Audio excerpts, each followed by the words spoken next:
Қайырлы күн, сіздермен бірге Шәкәрім атындағы көпбейінді номер 5 гимназиясының мектеп президенті Сәрсен Асылай. Бүгінгі тарих қойнауының қызығы атты подкастымыздың басты қанатты сөзі шәкірттің білімді болсын десең, бірге дамы болмақ. Қазіргі таңда үздіксіз даму мен өзгеріс уақыты. Осындай қарқынды кезеңде оқушылардың білімге деген қызығушылығын тек дәстүрлі әдіспен сақтап қалу мүмкін емес екені бәрімізге мәлім. Осы орайда заман талабына сай өскелең ұрпаққа тұғыры терең тарихтың түбін түсіндіре алған жаңашылдық енгізген гимназиямыздың тарих пәні мұғалімі Жұмабекова Гүлмира Бектемировна бізбен бірге. Қош келдіңіз, Гүлмира Бектемировна. Қош көрдік, Асылай. Шақырғаныңа рахмет.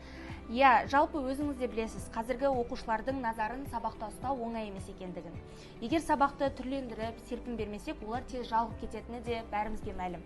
Осы жайлы өзіңіз не ойлайсыз? Жалпы пікіріңізбен бөліссеңіз. Дұрыс айтасың, Асылай. Бүгінгі таңда оқушыларды білімге қызықтыру үшін тек теориямен шектелу ол дұрыс нәтиже бермейді. Сондықтан теориядан алған білімді үнемі практикада шыңдау қажет деп ойлаймын. Және бүгінгі таңда сабақ беру барысында сабақты қызықты етіп өткізу бұл әр мұғалімнің міндеті деп білемін. Өте керемет пікір. Енді осы заманауи талапқа сай бір ойыныңыз бар екен, тарихи домино деген. Енді мен сіздің оқушыңыз болғансын, сіз менің тарих пәні мұғалімім болғансын, осы ойынның маған пайдасы зор, бергені мол. Ал енді тыңдармандарымызға да осы ойын қызық болып кеткен шығар. Өзіңіз таныстырып кетсеңіз ойыныңызды. Жақсы, Асылай.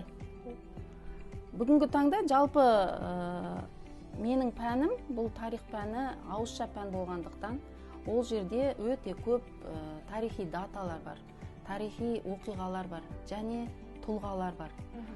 Әрине, бүгінгі енді қазіргі кезде оқушылар өте жақсы білім алып жүр. Дегенмен де осы жаңағы үш мәселені сақтау үшін оқушылардың бойында бір-бірімен байланыстыра алмай қалады.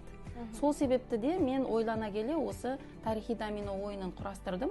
Бұл жердегі негізгі мақсатым оқушыларды сыни тұрғыдан ойлауын қалыптастыру. Жалпы бұл ойынды құрудағы мақсатым, мен тарихшы болғандықтан, бізде тарих пәнінде тарихи оқиғалар, одан кейін тарихи даталар және тарихи тұлғалар өте көп. Оларды сақтау оқушыларға өте көп қиындық тудырады. Ал осы ойынды алудағы мақсатым, бұл жерде бала әрі ойнап отырады, әрі сәйкестендіру жасап отырады. Сондығымен ол тиімді. Яғни баланың бойында сыни тұрғыда ойлау дағдысын дамытады. Сол сияқты логиканы өте жақсы меңгере алады. Тағы бір қосымша айтарым, әрине бұл жерде оқушылардың арасында ынтымақтастық, достықты сыйлау, құндылықтары дариды.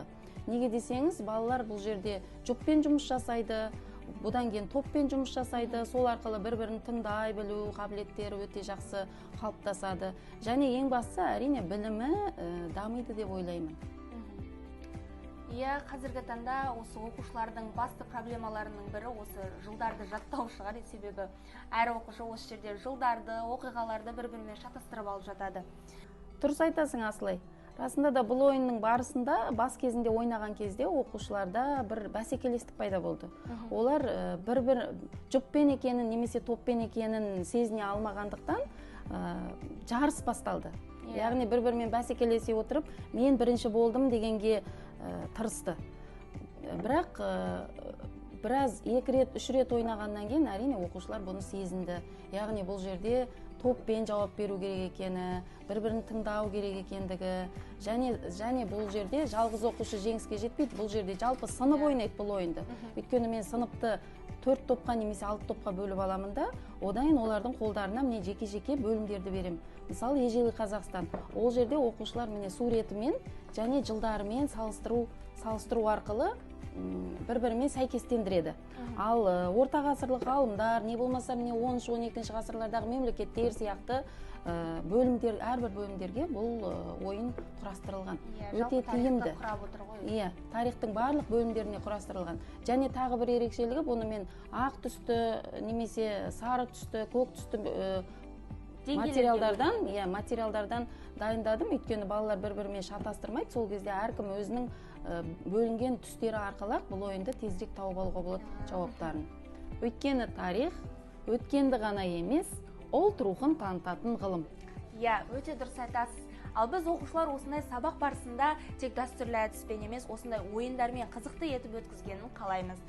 Сонымен құрметті тыңдармандар, бүгінгі біздің подкастымыздың түйіндемесі сабақтың жалпы ойын арқылы өтуі бұл тиімді білімнің кілті деп айтпақпыз. Бізбен бірге болғандарыңыз үшін рахмет.